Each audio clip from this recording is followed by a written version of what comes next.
Fernando Mendoza. But what separates Mendoza from the rest of the field? You know, Kevin, in a day and age where we have mobile quarterbacks, he can do it all. He can beat you from the pocket with accurate passes and throwing the football down the field. He understands timing, the poise.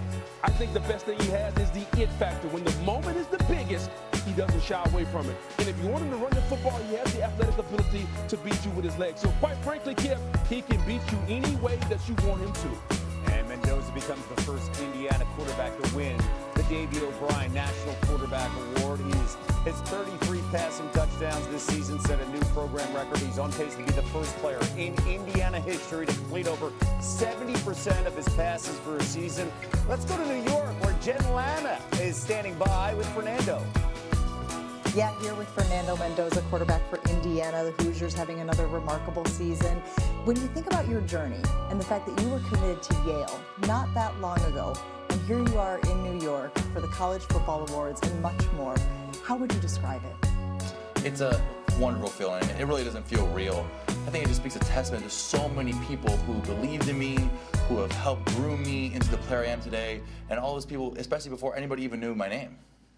And when you think about this award in particular, it is not just for your skill and performance on the field, but for the person that you are, the way that you show leadership and character through football. What does that mean to you? The Davey O'Brien Award means so much to me. You know, Mr. O'Brien being one of the greatest college football quarterbacks, playing at TCU in 1930s. I mean, it feels such a great award. It's not just about the stats, not just about the team, it's just about the character as well. And it's such a great honor to be able to name this. What have you heard from Indiana football fans about just how remarkable these last few seasons have been, this one in particular, and what you have meant now to their fandom? Yeah, so many fans have came up to myself, my teammates, and talked about the ups and downs of Indiana football. And especially now to the Signetti era, we're glad to bring them the first Big Ten championship in a while, and looking forward to having a strong run in the college football playoffs. I know it is very important to you to recognize the teammates, the support system around you, but have you taken a moment to realize just how far you've come, Fernando? Yeah, however, without them, I wouldn't be here. Without my teammates, my coaches, and everybody who believed in me from day one when I was a two-star recruit, only had one scholarship offer, to now being in this weekend in New York. It's such a great opportunity to soak it all in, give thanks to everybody, and really just be on the stage. A tremendous young man being honored this weekend. Kev? Ben, thank you so much. Back here with Molly and Bloga. He even mentioned he's aware of his journey as a two-star recruit. I just love stories like that. You know, we get obsessed with recruiting and five-star guys. That guy, he made it himself. Yeah, to really appreciate what Fernando Mendoza has done, you have to look at his history and where he came from. The fact that he had 0 Power 4 offers coming out of high school until Cal offered him late. He was originally going to go to Yale, and then he graduates from Cal's business school in 3 years. Like, he's just an incredible person, an incredible story, and you can see that intelligence on the field, the way that he plays. But what I love about Fernando Mendoza is the joy that he plays with. It's infectious. Even just watching him, he's so likable. You mentioned joy, too. There's a certain calmness that we saw on a drive that I think Indiana folks will be talking about generations from now, and that is against Penn State to close out and win that game. But what made him so special on that drive? Well, first of all, you got to understand this. It's a minute 51 left in the game, and he gets sacked on the first play of that drive, and then he's able to lock in. Let's talk about the anticipation. Understand where his receiver is and where the defenders are when he lets that ball go. Ball out, he doesn't throw the ball where the receiver is. He throws the ball to where the receiver is going to be. The anticipation allows him to make that throw. Now, we get down to what we call the green zone, where he's got to be pinpoint accurate, 30-yard line to 20-yard line. They're going to bring in 7 or 8 guys, so I know I'm getting pressure. I have to be deadly accurate with the football. I have to know where it's going. More importantly, I have to know the timing of when to throw this football. Look where he puts it. Only his guy can get it, Kev. And then, to me, this is what separates him.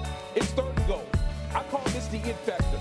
Everything is on the line. They're going to bring 0 pressure. It's 108,000 screaming in Beaver Stadium, and Fernando Mendoza says, I'm going to get hit in the mouth. It doesn't matter. I'm going to step back and throw this football where Omar Cooper Jr. can make the throw. To me, this is the catch of the year. It's the drive of the year. It may be the throw of the year from a guy who's got the it factor, and that's Fernando Mendoza. You look for moments. That's the moment. The Heisman moment. The first of 2 Heisman moments. The Big Ten championship game, another Heisman moment. And we saw that pass made in the red zone. Keep in mind, this season, no picks in the red zone, 22 touchdowns So effective, so aware, and definitely the best quarterback in the country. Absolutely. Well, still ahead, we honor the game breakers on the outside. The guys with the speed, the hands, and the moments that changed Saturdays. The presentation of the Biletnikoff Award recognizing the nation's top receiver. Plus, the presentation of the Maxwell Award. Will Jeremiah Love, Fernando Mendoza, or Julian Sayin take home the College Football Player of the Year Award? Find out soon. Stick around. The Home Depot College Football Awards are built by the Home Depot. How doers get more done. I mean, I see ball, get ball. Over the middle. So I just had to make a play. Oh, what a catch! That is an unbelievable catch. Amazing. That is Odell Beckham Jr. like sensational. Wow, what a grab. You're going to see that play on SportsCenter Top 10.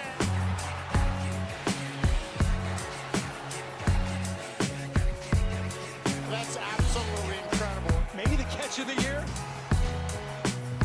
Maybe, yeah, that was the catch of the year. We all agree, right? Omar Cooper Jr. doing that. Of course, highlighting what Indiana's done against Penn State. Let's stay with the theme here on the playmakers and the ones who stretched the field, made the impossible look routine and define the season with their big moments. It's time to honor the nation's top wide receiver with the Biletnikoff Award. Established in 1994, the Biletnikoff Award recognizes the nation's outstanding receiver at any position. It's named for the legendary Fred Biletnikoff, who redefined the position with his uncanny craft and sure hands.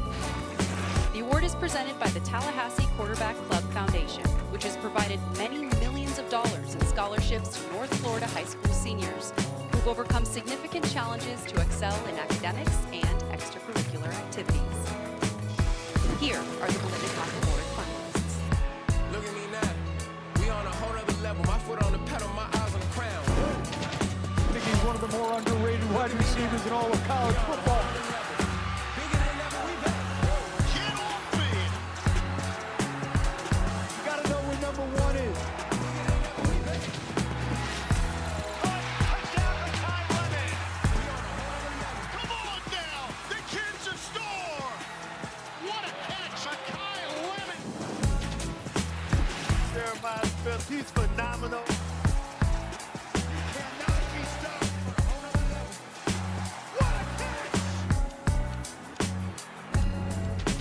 And the winner of the 2025 Biletnikoff Award, college football's most outstanding receiver, is Makai Lemon from USC.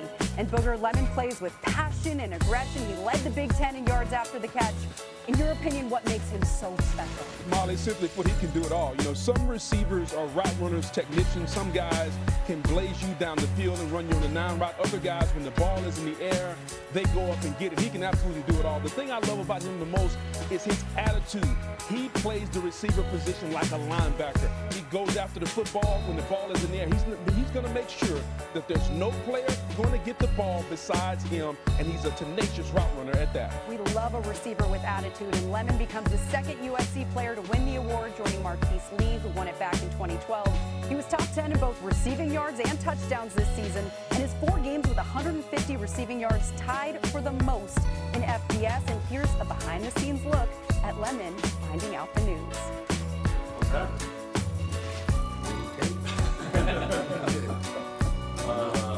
We got some good news for you, man. You won the Biletnikoff.